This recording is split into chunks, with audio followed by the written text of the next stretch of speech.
It's like if we were really going to break that down into what's the main mode that you're operating in. I kind of, this is, it's possibly a bit of a simplification, but in terms of a leadership mindset and mode, I tend to think as we grow through those phases, that first phase of growth is very, very much about you being involved in execution. I think it's impossible really for you to know exactly what it is that good looks like, exactly kind of what that product market fit really means, unless you're very close to it. So it's a really important mode to be in.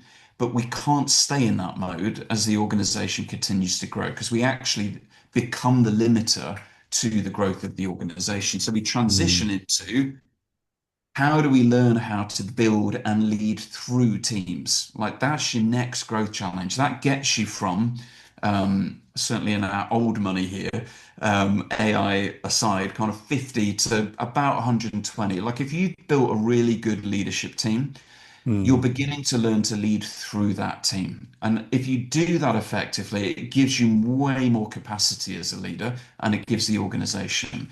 The final thing that unlocks the next level of growth, so that again, you don't become the inhibitor to growth, is you actually learn to lead through building system. And that right. might be a simple system that drives culture or behavior, it might be a system that drives work and manages work, all sorts of them and define learning to be the architect of critical systems to keep scaling becomes the leadership job. And I think just put it a really simple phrase on here.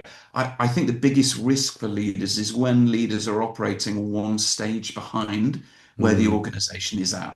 So if you've got an organization of 200 and you're just in the process of building a team, you're going to be really stretched because you're not leading in the mode that the size and scale of the organization needs you to be operating in. Doesn't mean you can't grow through it. Of course you can, but it becomes a lot harder because you've got more ground to make up.